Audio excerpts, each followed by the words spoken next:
Okay, so with that, it is my pleasure to introduce our featured author, Brendan Walsh. Walsh is a Hartwick College alumnus, class of 2010, a poet and an educator currently based in Florida. He has also lived and taught in South Korea and Laos, two settings that vividly emerge in his collection Go, published by Aldrich Press in 2016. Divided into three sections, Laos, Korea, and Return, Go tracks the self that travels not only across physical landscapes, but through friendship, love, and remembrance. It's a book that goes and that takes us with it. Each poem fully immersive and welcoming, like the experience of hearing a travelogue from a wise and witty friend. Walsh has published 4 additional poetry collections: Make Anything Whole, Buddha versus Bonobo, The Only Flesh to Feed You, and Fort Lauderdale. And as was just announced this afternoon, like a few hours ago, his latest collection, Concussion Fragment, is the winner of the Elsewhere Chapbook Contest and will be published by Elsewhere Micro Press. So congratulations again to Brendan on this latest achievement. I also understand there was a recent victory in a strongman competition. So Brendan and I were saying this is his month. It's a big month. Walsh's individual poems have appeared in many journals, but I'll just highlight the ones that he's included in his author bio, which are Rattle, Glass Poetry, Indianapolis Review, American Literary Review, and Baltimore Review. Themes of place and travel run throughout much of his work, as does a thread of self-aware humor that helps him tackle with specificity and imagination the biggest questions of our time, like, how do we live on a planet that tips further and further into the irreversible consequences of climate change? What does it mean to find spiritual wholeness? And is Mark Zuckerberg actually a human being? Writing is often characterized as an isolating activity. Writers like Walsh give me hope that we need not practice our craft in separate little pods, occasionally bumping into our fellows at conferences or other events. Instead, we can opt for a vision of creative work that is inherently community-based and reciprocal. We can be like Brendan, who in 2019 combined a reading tour with a showcase of literary communities from Florida to Connecticut, culminating in a video series available on YouTube called The Great American Poetry Crawl. We can channel art into advocacy for the causes that matter to us most. We can use our poetry, or our fiction, or our painting, or our dance to become more engaged, responsible citizens of the world. Wherever in the world you may find yourself tonight, please join me in virtually welcoming back to Hartwick College, Brendan Walsh. Wow, that's like the greatest intro I've ever heard, just for anything in my life. Thank you so much. It's so nice. That's like such great writing. Thank you so much. Thanks to Hartwick and to Tessa and to, I see Susan Navarrete. What a treat. Professor Navarrete, Bob Benson, all of my like Hartwick professors just were incredible and changed my life in so many ways. So thanks everybody for coming. This is incredible and strange because it's on Zoom and I feel like I'm sitting in this exact place all day talking to the screen, but we're gonna do it again. So I created a little slideshow thing that I'm not even sure. I have one slide that I think I really need to show because it has a picture of me when I was at Hartwick in 2007. So it's very important that we at least look at this picture.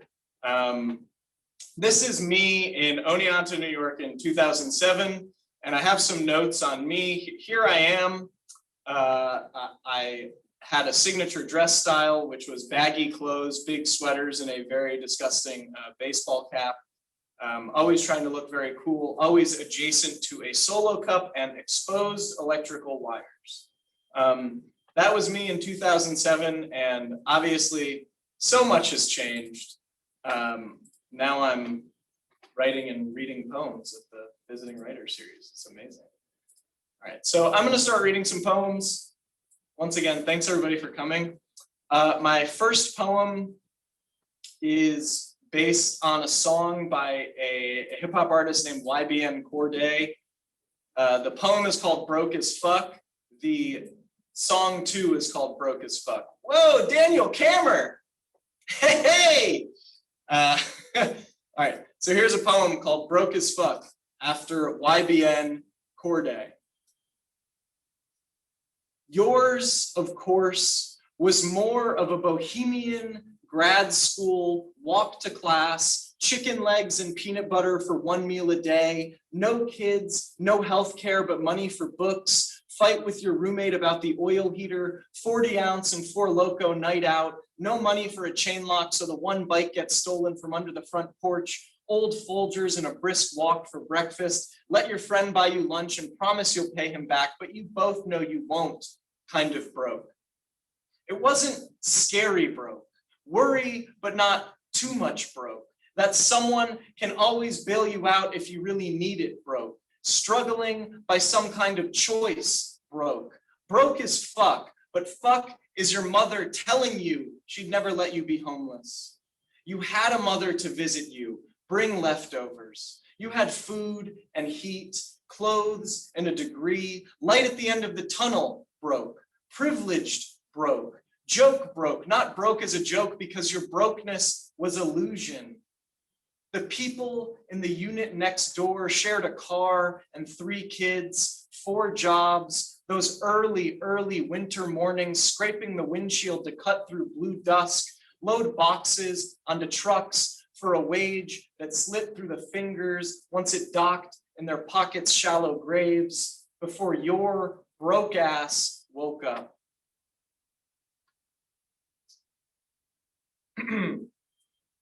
One of the things about the Zoom reading is that I can't do my my world famous crowd work. So, there's really, I can't, I guess I could be like, hey, Dean, I noticed, your hair, you shaved your head. It looks good. You look great.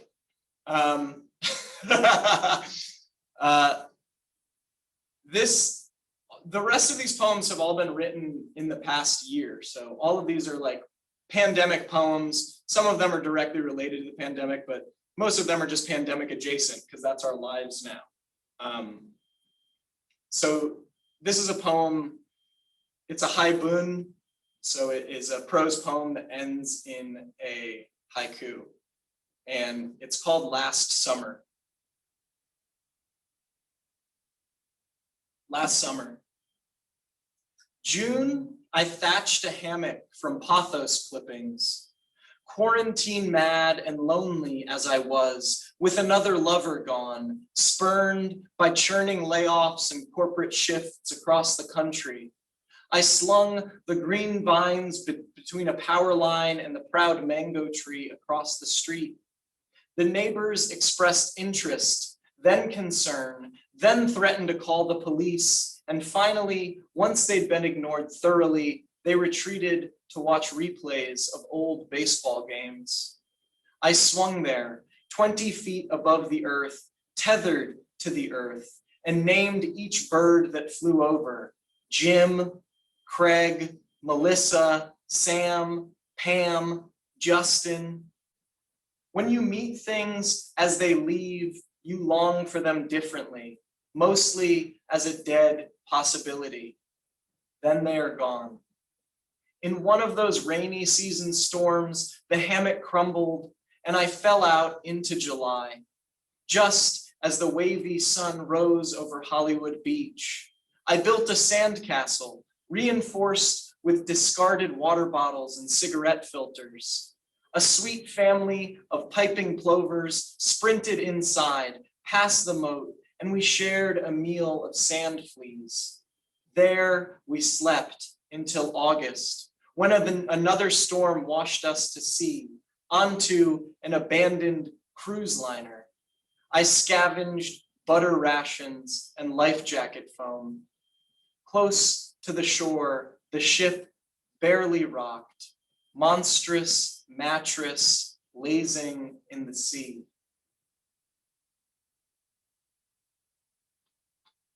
I like to write a lot of like absurd poems. So that's like an example of like a little bit of absurdity.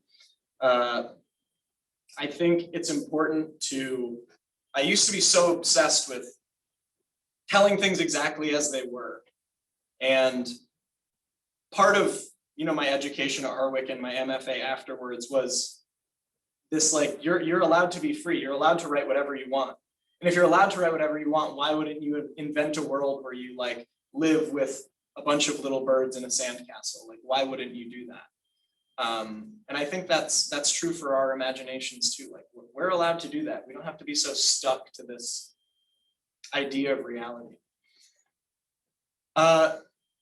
This next poem is another sort of half prose, half verse poem. It was inspired by a road trip I took this summer with my friend Val, who I don't know if he's here or not. He might be iPhone, I don't know. We drove on these horrifying roads in Colorado on this road trip, and I was absolutely sure I was going to die. And this is a recurring theme throughout my life, where being on terrifying roads, being sick, seeing death or being close to death and being like, well, I'm probably going to die soon, but like not this exact moment. Like, let me live one more moment. Just don't let me die right now. And so this poem is called Not Just Yet, Not Just Yet. Not just yet being like the incantation when you're in a situation where you're about to die. We're just like, not just yet, just not just yet. So here's this poem called Not Just Yet, Not Just Yet. Every time I've been close enough to death, when I felt it spindly, airy, long, like a West Texas highway, heat-squiggled horizon, I have prayed, please, not just yet, not just yet, to no deity in particular, just this half-assed incantation. Let us drive smoothly over a mountain pass, inexplicably devoid of guardrails. Let my hands stay dry enough to cling to the rock where I've made the terrible decision to climb in a hailstorm. Let this small plane, whose airline has crashed twice already this year, nuzzle its way between limestone cliffs. What a gorgeous world. Let me hold it one more day. Not just yet, not just yet. When I was hunched over with dengue in a sweaty Vientiane apartment, I dreaded my stinking corpse carried by strangers before repatriation. Better to go in a place with smoother transportation, or rather, not just yet. Let it ride one more day, and later I ate a banana and walked a few feet without falling. Of course, I am never in control. I will collapse when it's time. The street outside my building swells lake size with the smallest rain. Last week's hurricane barely missed us, dangling like a continental uvula. Not just yet. Once we saw a motorcycle fly headfirst into the engine of an oncoming Jeep, the biker gone instantly, his sack of a body stuck in the truck's nose, everyone gawking and crying, the dead man's wife hurling her voice towards the vagueness. I wonder if he asked for one more day. His not just yet cursed into the hot engine, though with things happening so fast, he forgot, and his neck shattered like thin ice on a pond.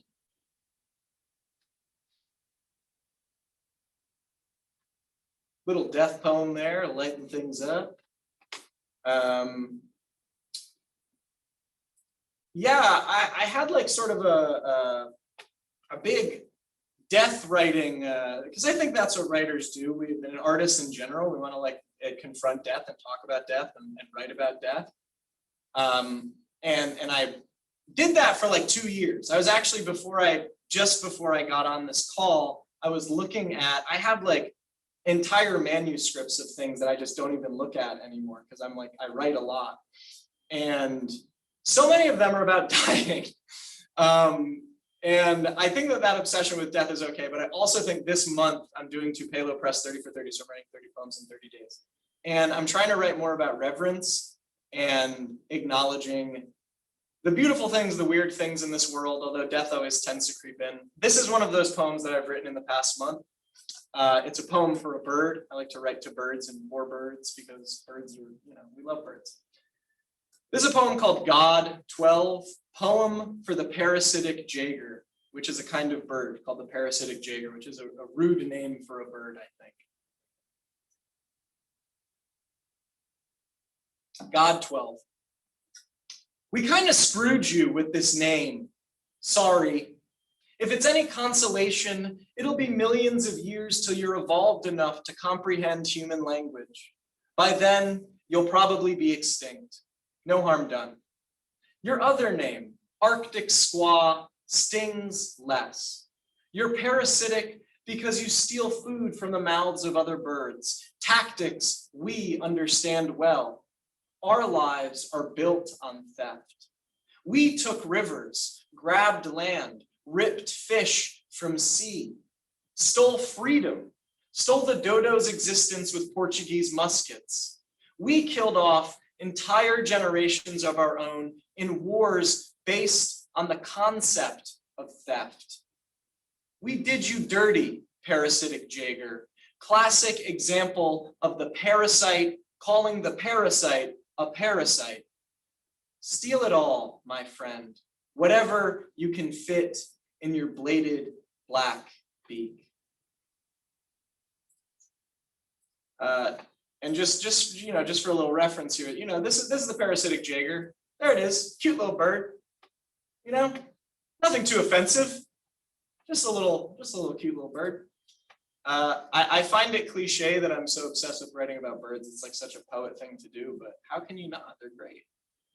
They're great.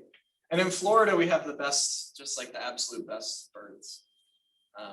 No offense to other places with great birds, but we have some fantastic birds. This is another poem that mentions birds. It's the first poem that I wrote in this month of poem writing, which is coming to an end. This is called God 1. Take this day, which, even if I showed you a photo, you wouldn't believe, is 10 a.m. on Tuesday. A lone sandpiper weaves through rows of royal terns who look like very serious bald men. All watch the water. They too understand mourning as luster in their bones. Sargassum piles at the ocean's lip. The biggest gull scans for silver fish, bits of tossed out bait carried inland. We squint banner planes gulping overhead. I say we and mean it. Say we, but mean balanced east wind, not enough to make us shiver. And the woman healing sand, and the dolphin pod 2 miles out, the coconut husk, the hardened coral, the couple smoking on a leopard print blanket.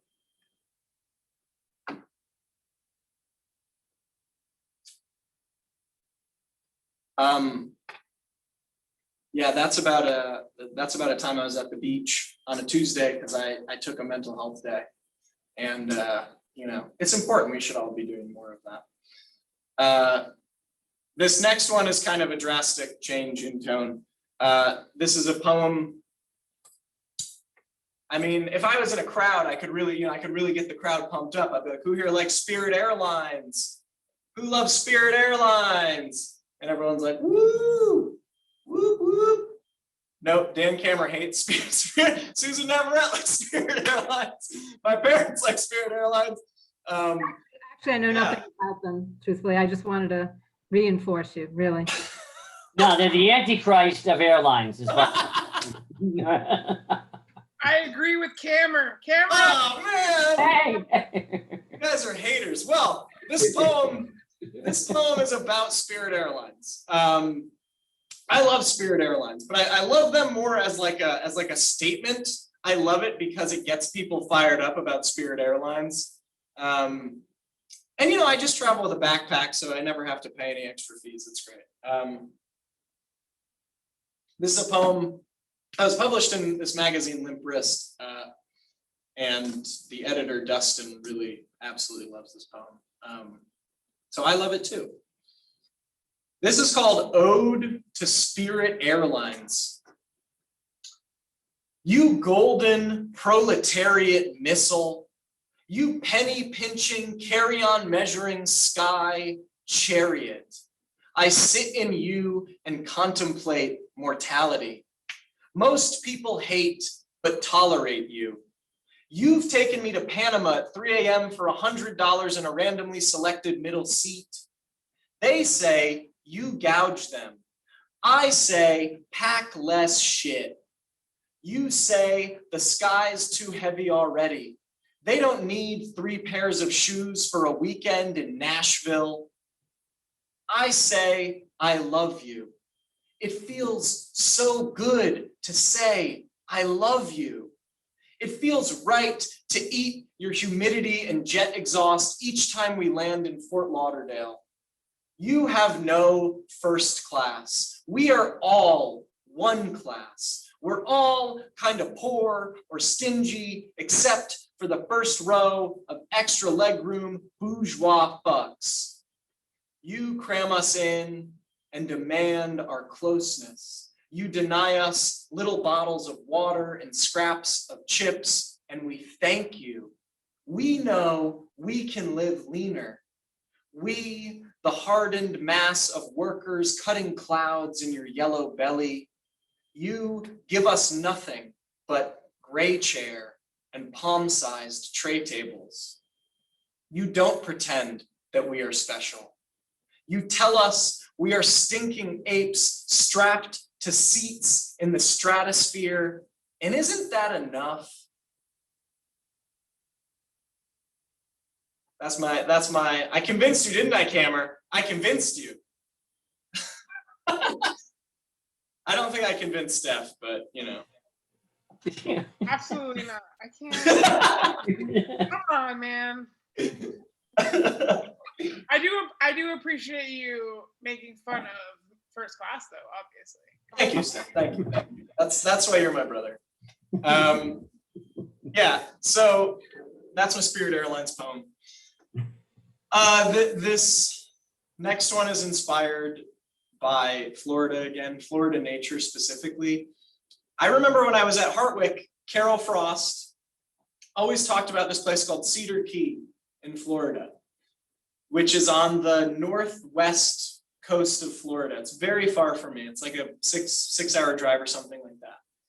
And she would always say that she doesn't want anyone to find out about it because it's too nice. Like it's too beautiful and she didn't want anyone to know.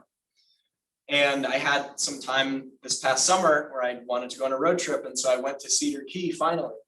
And it is amazing. It's like absolutely incredible. We like went kayaking and dolphins just came up to our boat and there were these like gorgeous pink birds called roseate spoonbills just kind of chilling in like just wherever.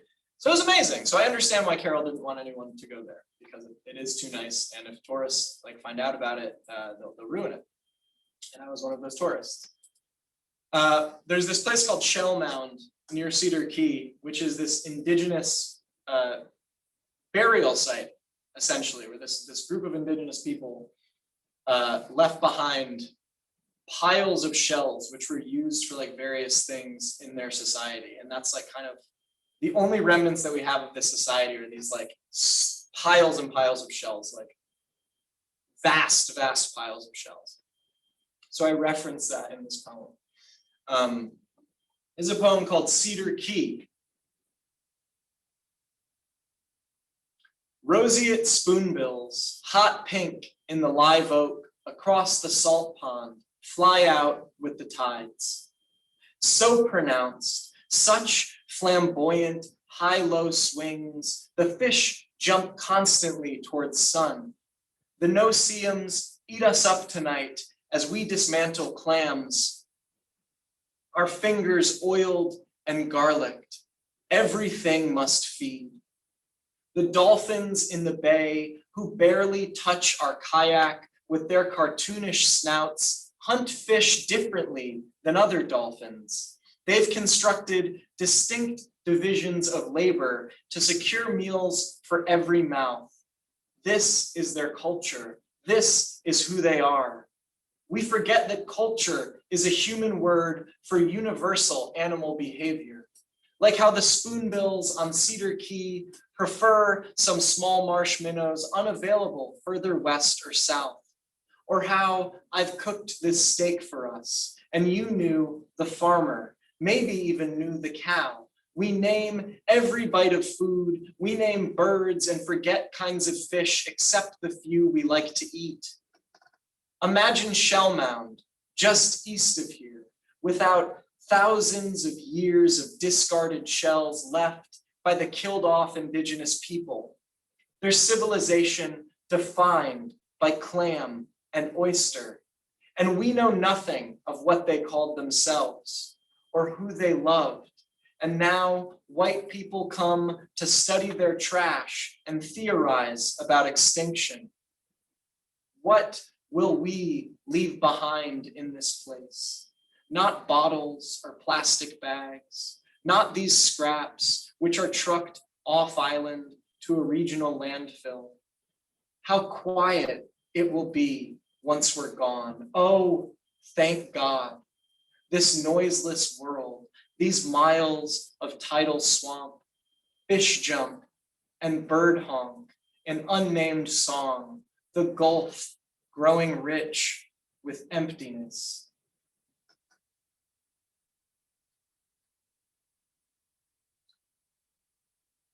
That's one of those poems that like I wrote it and then I read it back and I'm like, I'm not that smart. Who wrote this? That's like some good language in there. What is that? Why is that? How come sometimes I can't string like a couple words together to make a sentence and other times I'm like writing like these intense things? I don't understand it. It's one of these wild things about my life. And any of our lives, we all do this. We all get in that flow state and it like makes sense. How's everybody doing? I can't see your faces, so it's only, I can only see a few of you, but hey, Ma. Oh, hey, how's everybody doing? Is everybody good? We're all feeling good here? Okay, great. Yeah. All right, cool. I have a few more. Hey, Jerry Lasardo, great to see you. Hey, Brother Walsh, man, good stuff. So, great to see you. So this next one is, so I wrote this chapbook of poems, which is not yet published, but hopefully it will be one day. It's called Coffee Jokes, and it's about the sort of how much the labor that we have or the way that we do labor in this country is absurd, like just the absurdity of labor and how it makes people crazy. And one of the things I noticed when I had like a little office job for a second was the absurd titles that we were given. Like everyone was like assistant director of blah, blah, blah. And so this one is about the process that I imagine goes into naming these random jobs that everybody has. So this poem is called Titles. We need something vaguer, God damn it, the job creator spouted, smashing hands soft and pink enough to model wedding bands onto the mid-century modern wood desk. How are we supposed to hire the best white kids out of Duke with a job title so specific? His little groundlings chinned up their unsurety, waiting for instruction. Well, he paused, breathing sex from the sweat of his own power. What's this job entail? Communications, they squeaked. Accounting, they couraged. Social media, they obvious. See, call it like it ought to sound on a business card, kids. Strategic corporate analyst. They gasped delight. Faint applause from the corner. Yeah, that's pretty good, ain't it? How about this? Business consultant specialist. They spit out their coffee, began hugging. He felt genius pulse through his fingers. He motioned for quiet like a conductor ready to strike the final notes of his symphony, which may crown or kill him. Global social media liaison. 3 of the newest employees fainted. Seasoned vets took notes so specific they noted temperature and coordinates, then sat in lit silence like post-coital cigarettes, considering what else might get made today and what it might be named.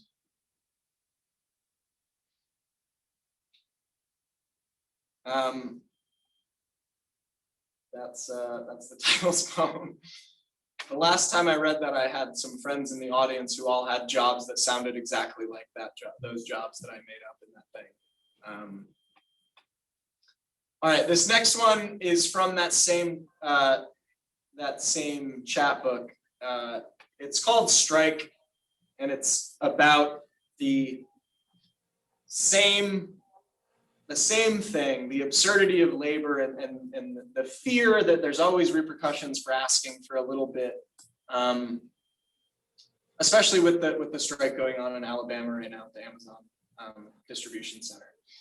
This one rings true to me, even though I wrote it several years ago. Strike. All the union heads were rounded up, jailed, and summarily executed because the job creators said if communists had any power, they'd round people up, throw them in jail, and execute them. We'd been itching to strike for one bathroom break and a health plan that didn't require us to sell plasma to afford blood work. The boldest whispered, maybe we should ask for a pay raise. We gasped and laughed and sighed. If we ask for too much, we'll get nothing, the wisest of us barely muttered. We nodded and gulped and wiped our eyes. When the demands were written out, we looked at the 2 plain sentences and psyched up hopeless eyebrows. This will work, we each said privately, before voting unanimously to throw the paper away and never speak of strikes again. Wasn't 2 days before some loyal custodian found the meek sentences and offered tribute to the pale men in gray ties who only want what's best for the company, our jobs. We're not just a business, we're family. They said this, then tightened nooses around their children's sad little necks.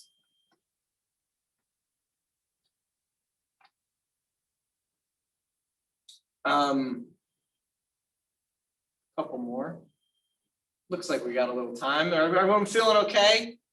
I saw this poetry reading once that was like really incredible, where this woman said like every poet when they're nearing the end is like, oh, don't worry, we only have a couple more, as if like this is some torture for you. So I don't want to fall into that trap where it's like, don't worry, only a few more, then you get to like have dessert.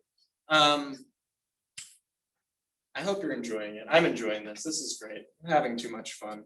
All right, this is one about my favorite root vegetable, the purple sweet potato. So this one starts kind of in Laos and goes kind of, I guess, back to reality, to the present moment. Purple sweet potato. Skin singed over low coal fire, I find you like a sailor's first whiff of dirt. You in the streets, at the market, over the grill of a quiet old auntie outside the bus station. I pay $1 equivalent for a melting, still hot plastic bag. And if anything exposes the faulty nature of currency and international exchange rates and the determination of value, it's that I buy you with paper and you are nebulae and earth core. You, the color of fantasy, you edible geode, soil, give way to starlight and alien flesh.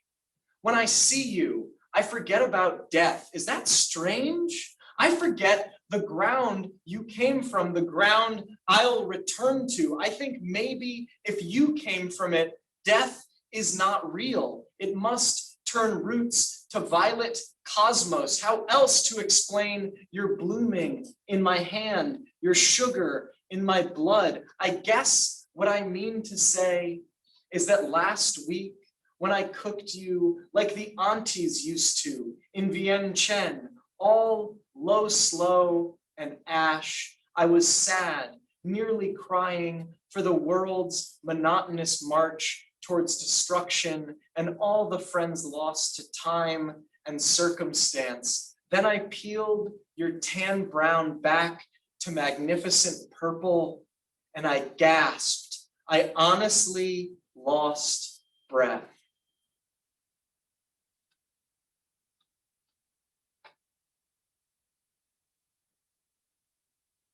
I write a lot of food poems, or at least, like, this food is great.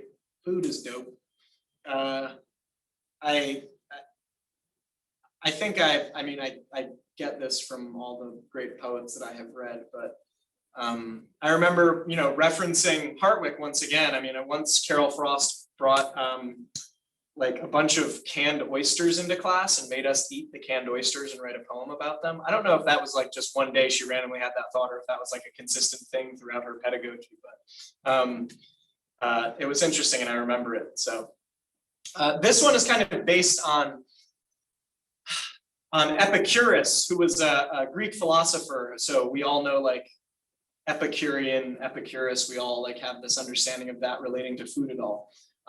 He was a Greek philosopher and he had these like 4 ethics, these 4 rules that he said, like, if you follow these, you'll have a good life. And so I wrote a poem based on, there's a mosquito in my classroom. That's wrong. If you follow these, you will have a good life. And so the four ethics are: don't fear God, what is good is easy to get, don't worry about death, and what is terrible is easy to endure. And so I wrote this poem based on those ethics. So it's in 4 parts, 4 like shortish parts. And it all kind of centers around Laos. Specifically, one of my friends from Laos died a couple years ago, like a random like freak death. And it kind of, his name was Ailan, or I is big brother in Laos. So Ailan, big brother Lan, he's a little bit older than everyone else. Epicurean ethics. 1, don't fear God. Atop of the waterfall, Champasak province, wild coffee growing blood clot red, banana shade at each side of the river, Ailan and Atit wet to their knees, heavy wide sun cooking us brown as the rain-soaked earth. I considered how quick the jump would kill me. The mist at the bottom obscured rocks, brutal and civil as rows of daggers. 2, what is good is easy to get. The mango, a lump of dripped dawn. The mosquito net, a holy shield against night. The sticky rice, pearls of sugar pulled from mud. The men asleep beside me, beautiful snore song. The wet heat, it is breath, it is all things. The palms, arms overwhelmed with coconuts. 3, don't worry about death. Ailan died 2 years ago, 4 years after the month we lived together, rose early, drank coffee, drained beer lao in the hotel's shiny lobby, hauled plastic bags of mangosteen and longan to temples. We hadn't talked in a while, and then he was gone. I don't know how to be funny when my friends die, not yet, at least. I remember my uncle joked about the corpse of my grandmother as we carried her casket to the altar. I laughed, because what else? 4, what is terrible is easy to endure. When I left Laos, I cried every day. I cried over the same 2 poems. I looked at pictures and cried. I stood in Walmart and cried. I rented an apartment, got a nice job, reunited with a woman I loved and cried. Autumn descended, a season missed like a lost appendage, and I cried. Winter was a brick through the window, cried. Cried in Phoenix, New York, New Haven, Minneapolis, cried on pizza and into beer, good beer, beer I'd craved. One June day, I drove up to Maine in my cousin's car, ate lobster rolls, bowled, laughed, peeped lighthouses hammered into the jagged stone coast, took a candid photo on the beach. Sand whipped my winter white face pink. Gulls squealed sharp into a preposterous distance.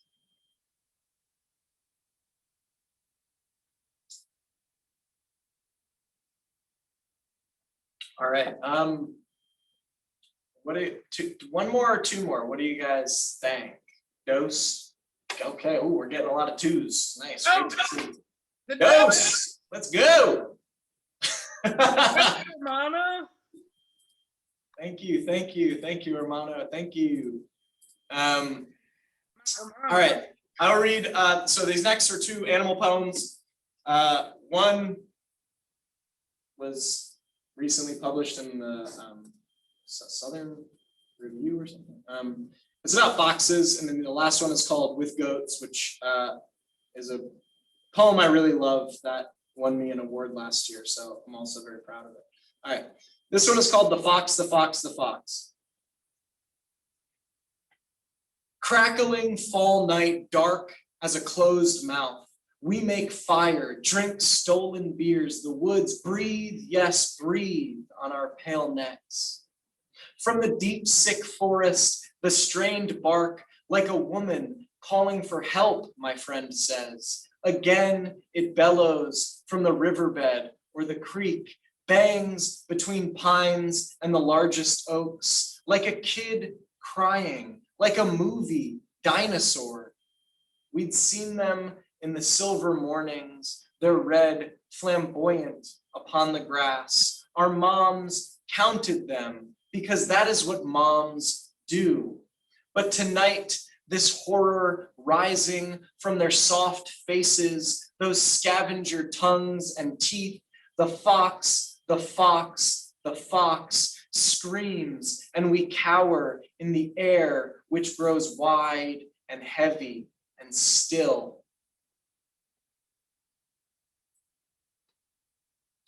If you've never heard like a fox bark, it is terrifying. They have an absolutely terrifying call. All right, this is the last poem that I'll read, and I hopefully people have questions for me or whatever, but thank you all for coming. It's really incredible to at least see your faces or your names on a black rectangle. That's also very exciting. Either way, thank you all for coming and listening to these poems, and for Hartwick and Tessa for bringing me here. This is like just amazing. I won't cry, but I usually do with the last one. All right, this one is about visiting a goat farm and just hanging out with goats. I like goats, they're great animals. Written for Mukethe, who I dated for a very long time, for like 5 years, and then she moved to a goat farm, and now she's a professional goat farmer. So this is called With Goats. Though I'm only a visitor, to them I'm a salt-fingered shepherd in sweatpants and sneakers webbed with holes. White bearded Sanans and tea-coated Nubians rub lumped heads into my thighs. The world is everywhere and nowhere but here. I scratch their angular bones from peak to hoof. Mukethe pulls down the sweet-leafed branch of a nameless tree. They stand hind-hooved and devour. The pregnant does, Cinnamon and Monet, lay in private stalls, receive their meals as reclining queens. They, too, ask for a head scratch.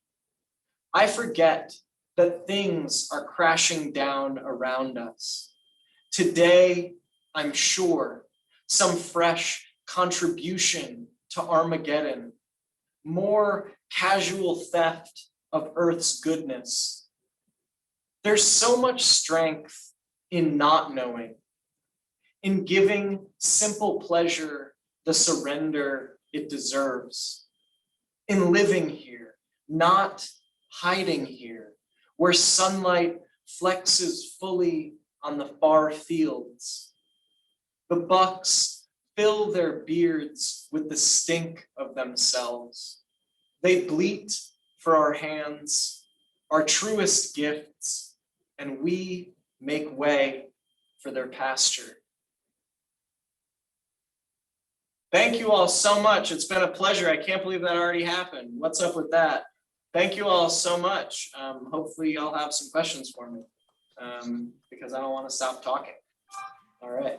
Thank you so much, Brendan. That was wonderful. I left my little writing notebook in the other room, which was bad preparation on my part. So just like chaotically filled Post-it notes with quotes from your reading.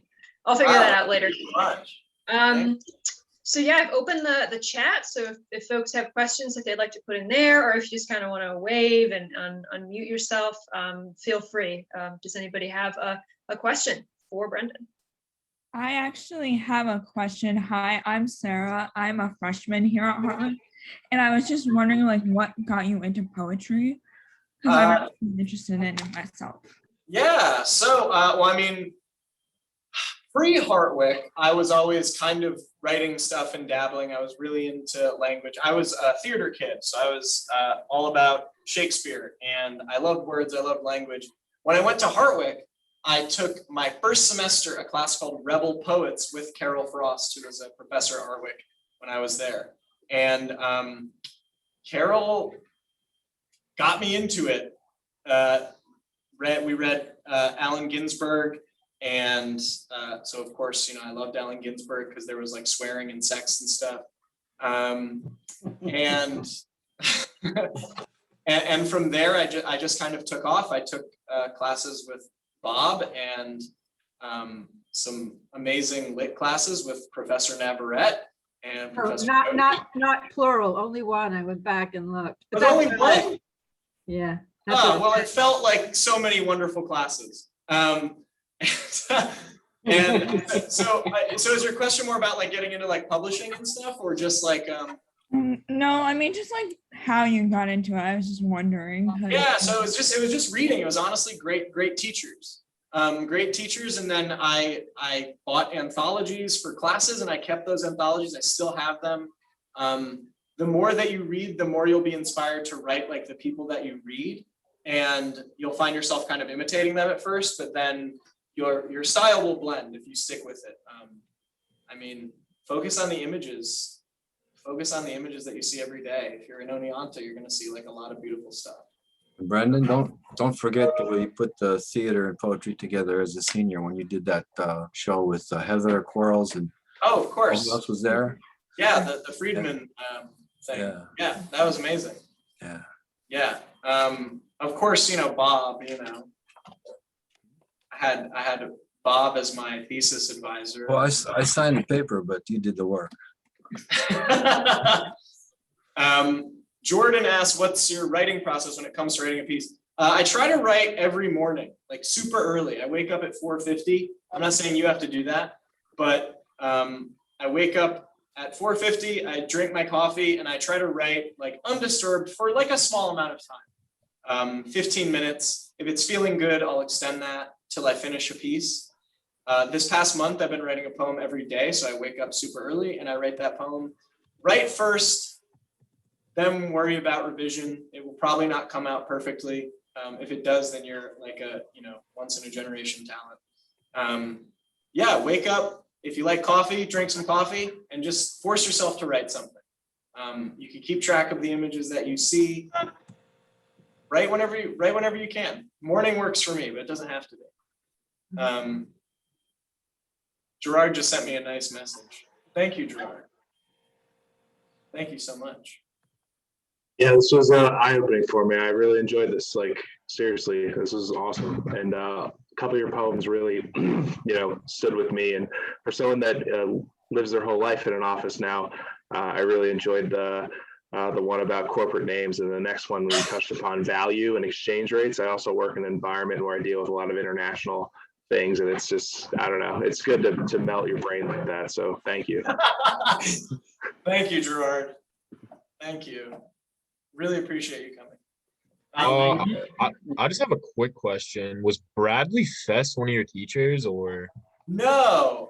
When did Bradley Fest join Hartwick? I think I was 2018, You were gone by then, long Yeah. gone.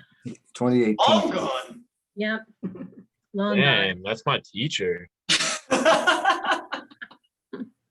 Pat, remember, Brendan writes a lot about mortality. That's how it works. You push on through time, right, Brendan? I mean, yeah, I do think about that a lot. Actually, if I could just jump in, I remember I'm thrilled that you brought that, you began with that picture of yourself.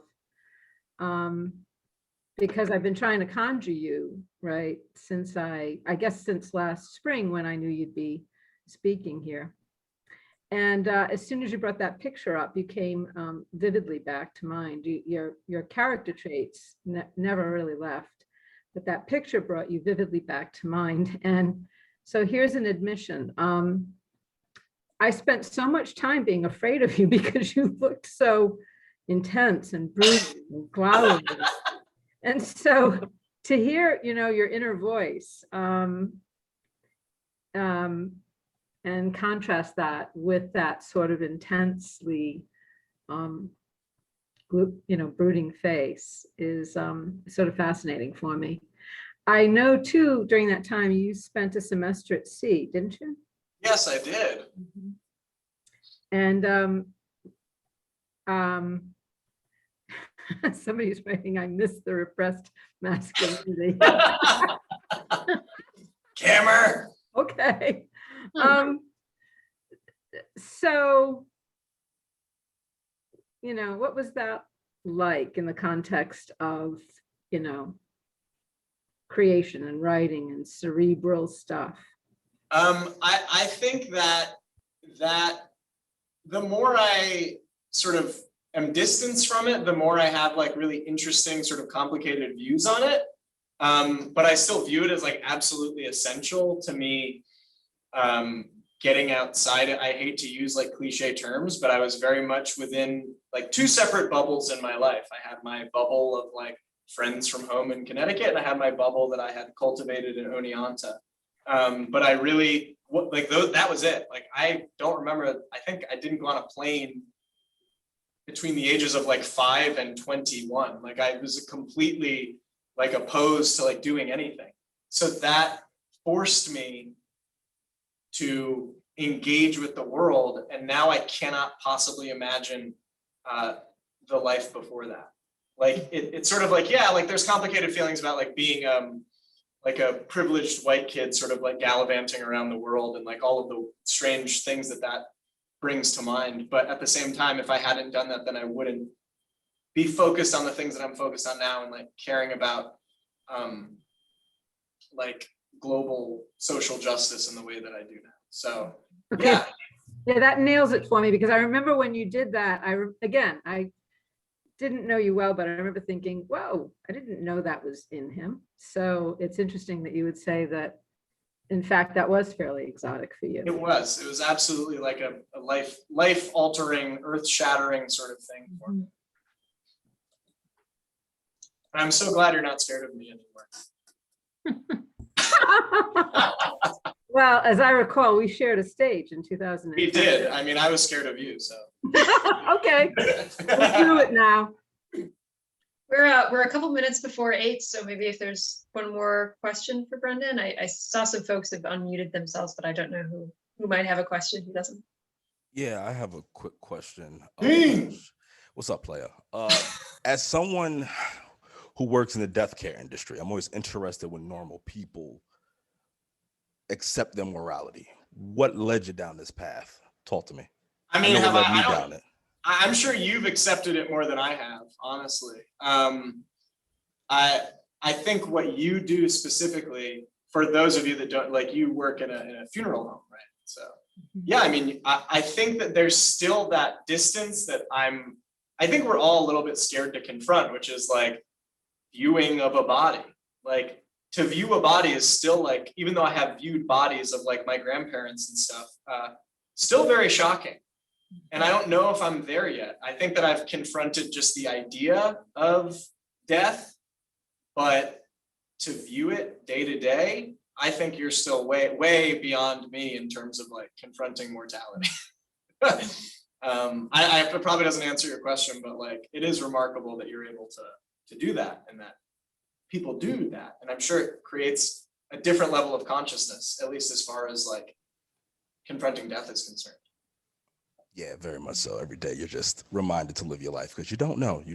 But I'm definitely going to have to pick your brain after this about a few things, because there's a lot of things that interested me about a few of those poems when it came to morality. So I'm very, very intrigued and keen on that.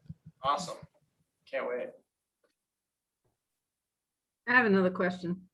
Yeah. I'll defer to anybody else. So you're a teacher now, and you talked about Carol bringing in, was it a can of oysters, like can of smoked oysters or something? Yeah. Did she make you watch Spartacus as well? Was it Spartacus that has the famous oyster line? Anyway, the notorious oyster line. Anyway, in my own teaching life, I feel as though playfulness, a certain kind of raw, that's RAW, edged engagement has had to be retired for safety's sake and protocols. And so do you bring in cans of oysters to your classroom? I have never brought food. For some reason, I'm like averse to bringing food into class, like bringing food to students for some reason. But like regarding playfulness, yeah, I think I know what you're talking about. There's sort of like a different line, right? There's like a different line. Especially now, like the various layers and screens that we have to contend with. Yeah, I mean, I don't want to sound like an old person, but I definitely am concerned that. You mean like me? You mean like me? Yeah, I mean like you. Yeah, but there is something that is a little bit concerning about the relationships that we're able to develop with students, and the students are able to develop with themselves. I know that Steph and I talk about this a lot. I mean, you start to feel old when you lament the technology use of young people, but there has to be a point where it's too much, right? There has to be a point where you're no longer engaging with the world or other people. So I know that, once again, this doesn't answer your question, but yeah, playfulness, I mean, I try to be as playful linguistically as possible, but that's pretty much as far as it goes.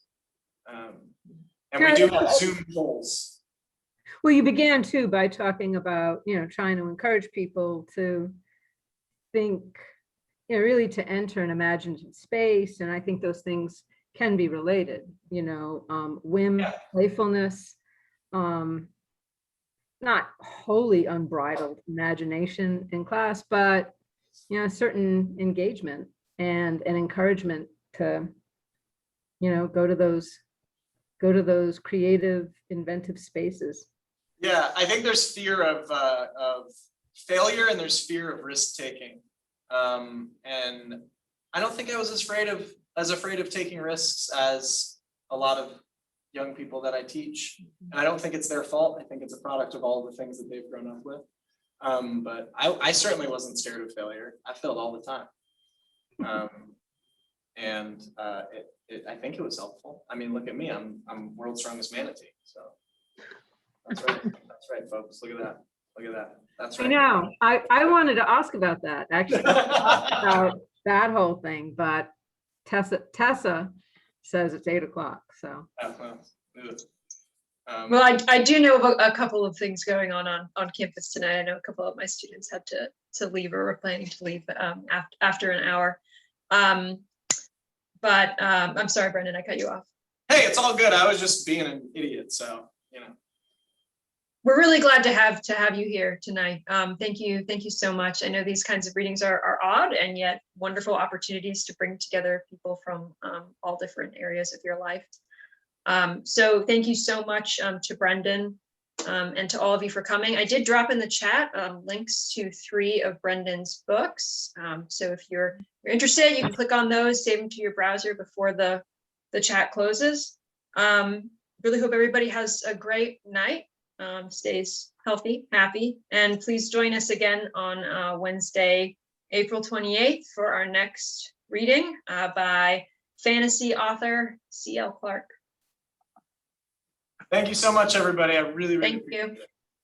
It's so great. Great to see you, brother. Great to see you. Thanks, Brendan. Thank you, Brendan. Thank you, Thanks Tessa. for everything, Brendan. Great to see you. See both of you. Thanks so much. Great Julie. work, Emma.